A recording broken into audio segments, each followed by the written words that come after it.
Hello friends, வணக்கம். Welcome back to our channel. இன்னைக்கு நம்ம ஒரு சூப்பரான ரெசிபி பார்க்க போறோம். இது வந்து ஒரு மெக்சிகன் டிஷ். இத வந்து tortillas ன்னு சொல்வாங்க. போக போக அத பத்தி நான் சொல்றேன். கண்டிப்பா லாஸ்ட் வரைக்கும் வீடியோ பாருங்க. இப்போ நான் மஷ்ரூம்ஸ் வந்து கட் பண்ணிட்டு இருக்கேன். இதே மாதிரி நல்லா சன்னமா கட் பண்ணிக்கோங்க. எந்த அளவுக்கு வந்து லைட்டா கட் பண்றீங்களோ அந்த அளவுக்கு நல்லா இருக்கும்.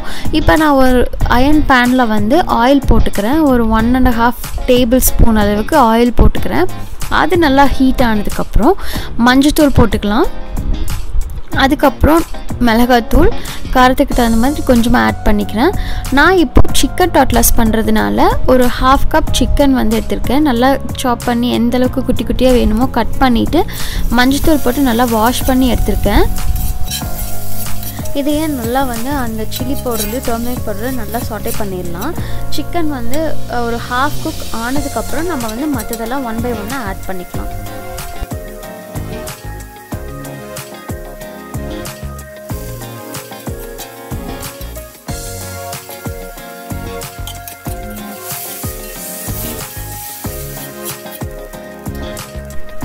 இப்போ நம்ம வந்து நெக்ஸ்ட் மஷ்ரூம்ஸ் ஆட் பண்ணிக்கலாம். அதே மாதிரி இதுக்கு எதுவுமே போடல. நான் லாஸ்டா வந்து கொஞ்சம் குக் ஆனதுக்கு அப்புறம் சால்ட் மட்டும் ஸ்ப்ரிங்கிள் பண்றேன். இப்போ மஷ்ரூம் பாத்தீங்கன்னா நம்ம போட்ட குவாண்டிட்டில இருந்து நல்லா ஷ்ரிங்க் ஆயிடுச்சு. சோ தட் அது வந்து குக் ஆயிடுச்சுன்னு அர்த்தம். ஸோ நெக்ஸ்ட் வந்து சிக்கனும் வந்து பாத்தீங்கன்னா ஆல்மோஸ்ட் வந்து குக் ஆயிடுச்சு. அதனால நான் நெக்ஸ்ட் வந்து என்ன ஆட் பண்றேன்னா ஆனியன் வந்து ஆட் பண்றேன். ஆனியன் வந்து அதே மாதிரி நீள நீளமா நல்லா வந்து சன்னமா கட் பண்ணிக்கோங்க.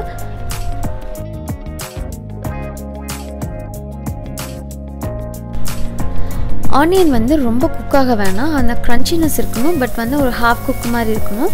கேப்சிகம் நான் இப்போ போட்டிருக்கேன். எல்லோ கேப்சிகம் போட்டிருக்கேன். நீங்கள் என்ன கலர் வேணால் நீங்கள் ஆட் பண்ணிக்கோங்க. இப்போ ஆனியனுக்கும் எல்லாத்துக்குமே வந்து கொஞ்சம் நான் சால்ட் வந்து ஸ்ப்ரிங்கிள் பண்ணிடுறேன்.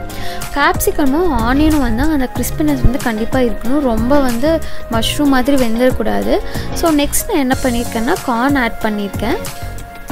கார்னுக்கு குக் பண்ணுற டைம் வந்து ரொம்ப கம்மி தான். ஸோ இது வந்து 1/2 குக்டு கார்ன் தான். அதுவும் வந்து நான் ஆட் பண்ணி குக்டு கார்ன் தான். அதனால் வந்து நான் அதையும் வந்து அந்த ஹீட்டில் இருக்கணும். அந்த சால்ட்டு எல்லாமே இதோட எல்லா ஃப்ளேவரும் பிளெண்ட் ஆகணும் அப்படிங்கிறதுக்காக நான் போட்டு எல்லாத்தையும் இப்போ வந்து ஒரு 2 to 4 minutes வந்து நல்லா வந்து நான் மிக்ஸ் பண்ணுறேன்.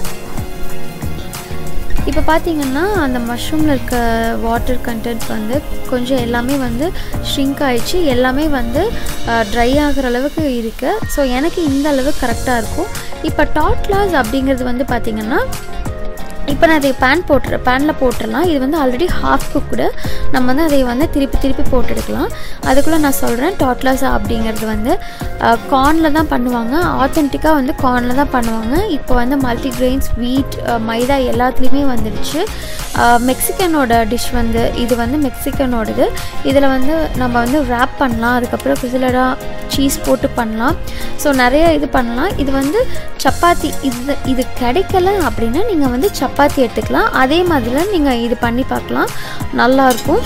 இப்போ வந்து குக் ஆகிடுச்சு. இதை வந்து நான் பிளேட்டில் வந்து ட்ரான்ஸ்ஃபர் பண்ணிடுறேன். அதுக்கப்புறம் என்ன பண்ணலான்னா இந்த டாட்லாஸ் மேலே வந்து நம்ம ரேப் பண்ணுறதுக்கு நான் க்ரீம் சீஸ் வந்து ஒரு லேயர் வந்து க்ரீம் சீஸ் யூஸ் பண்ணுறேன். அதை நம்ம வந்து நல்லா அப்ளை பண்ணிடலாம்.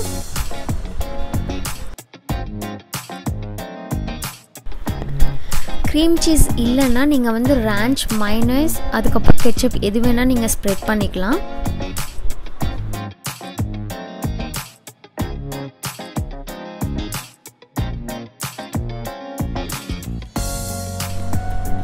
இப்போது நம்ம வந்து ரெடி பண்ணி வச்சுருந்தா அந்த சிக்கன் ஸ்டஃபிங் வந்து நம்ம உள்ளே வச்சு ஸ்டஃப் பண்ணிக்கலாம்.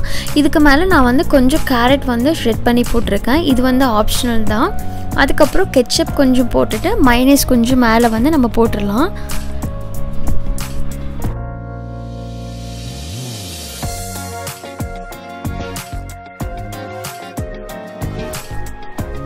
மைனஸ் போட்டதுக்கப்புறம் நான் வந்து கொஞ்சம் சீஸ் வந்து ஷ்ரெட் பண்ணி போடுறேன். அதுக்கப்புறம் பெப்பர் பவுடரும் கொஞ்சம் ஆட் பண்ணிக்கலாம். சீஸ் வந்து அந்த ஹீட்லேயே வந்து கொஞ்சம் மெல்ட் ஆயிரும். ஸோ அதனால் வந்து நான் ஃபோல்ட் பண்ணி வைக்கும் போது ஓகேவாக இருக்கும், கரெக்டாக இருக்கும். அப்புறம் பெப்பர் பவுடர் வந்து ஸ்ப்ரிங்கிள் பண்ணியாச்சு. நான் ஃபோல்ட் பண்ணுற மாதிரி நீங்கள் கீழே மடித்து ஃபோல்ட் பண்ணிங்கன்னா ஈஸியாக இருக்கும். குழந்தைங்க சாப்பிடும்போது கீழே ஸ்பில் ஆகாமல் இருக்கும். ஸோ அதே மாதிரி இப்போ அதுக்கு மேலே நான் என்ன பண்ண போகிறேன்னா ஃபாயில் பேப்பர் வந்து அதில் வச்சு ரேப் பண்ணி லஞ்சுக்கு கொடுக்கும்போது உங்களுக்கு வந்து சாஃப்டாகவும் இருக்கும், அட் த சேம் டைம் கொஞ்சம் ஹீட்டாகவும் இருக்கும். உங்களுக்கு வந்து அந்த மேலே ட்ரை ஆகிறது அந்த மாதிரிலாம் இருக்காது. கீழேயும் வந்து ஸ்பில் பண்ணாமல் சாப்பிட்டுப்பாங்க, அதாவது சிந்தாமல் சாப்பிட்டுப்பாங்க கிட்ஸு. ஸோ இந்த மாதிரி நீங்கள் வந்து ட்ரை பண்ணி பாருங்கள். நெக்ஸ்ட்டு வந்து இதுலேயே நம்ம இன்னொரு டைப் பண்ணலாம், அதை வந்து quesadilla சொல்லுவாங்க. அதே மாதிரி ஹீட் பண்ணிவிட்டு ஸோ ஒரே ஒரு சைடு மட்டும், அதாவது வந்து இந்த கார்னரில் வந்து எல்லாமே நம்ம அரேஞ்ச் பண்ணிக்கலாம். அரேஞ்ச் பண்ணிட்டு நம்ம வந்து எந்தளவுக்கு தேவையோ அந்த மாதிரி எல்லாம் அரேஞ்ச் பண்ணிட்டு இதை ஒன் சைடை வந்து அப்படியே நம்ம ஃபோல்ட் பண்ணிக்கலாம், மடித்து விட்டுக்கலாம். சப்பாத்தியை மடித்து எடுக்கிற மாதிரி மடித்து விட்டுடலாம். இப்போ இதுக்கு மேலேயும் நான் வந்து ரேஞ்ச் கொஞ்சம் மைனஸ் கொஞ்சம் ஆட் பண்ணிவிட்டு கொஞ்சம் கேரட்டும் வந்து நான் ஆட் பண்ண போகிறேன். இப்போது நம்ம என்ன பண்ண போகிறோன்னா அப்படியே வந்து இதை ஃபோல்ட் பண்ணிடலாம். இப்போ பார்த்திங்கன்னா ஒன் சைடு மாதிரி இருக்கும். நீங்கள் வந்து கொஞ்சம் மீடியம் ஃப்ளேமில் மடித்து இப்படி அமுத்தி விட்டிங்கன்னா உங்களுக்கு வந்து சீஸ் எல்லாம் வந்து நல்லா மெல்ட் ஆகி எல்லாமே வந்து ஒரு நல்லா ஒரு கோட் மாதிரி பைண்ட் ஆயிரும். நல்லா ப்ரெஸ் பண்ணிகிட்டே இருங்க, மீடியம் ஹீட்டில் ப்ரெஸ் பண்ணிகிட்டே இருங்க. மேலே வந்து இன்னும் வந்து டார்க்காக ஓரளவுக்கு நல்லா கோல்டன் ப்ரௌன் ஆகிற வரைக்கும் நம்ம வச்சு எடுத்துக்கலாம். அப்போ வந்து நல்லா சீஸ் மெல்ட் ஆகி எல்லாமே பைண்டிங் ஆகிரும். ஆனால் இது வந்து நீங்கள் உங்களுக்கு லஞ்சு கொடுத்ததுக்கு வந்து செட் ஆகாது. நல்லா ஹாட்டாக அப்போவே சாப்பிட்ணும், அப்போ தான் வந்து நல்லா சீஸியாக இருக்கும். இப்போ பார்த்திங்கன்னா உங்களுக்கு தெரியும் நல்லா சீஸியாக இருக்குது. நான் இப்போ கட் பண்ணி காட்டுறேன். ஸோ பார்த்திங்கன்னா க்ரன்ச்சியாகவும் இருக்கும். ஸோ உங்களுக்கு சாப்பிடும்போது மேலே க்ரன்ச்சியாகவும் உள்ளே வந்து சீஸியாக இருக்கிறதுனால ரொம்ப நல்லாயிருக்கும். இதே மாதிரி சப்பாத்திலையும் பண்ணலாம், உங்களுக்கு வந்து டேஸ்ட் நல்லா டிஃப்ரெண்ட்டாக இருக்கும். ஸோ கண்டிப்பாக ட்ரை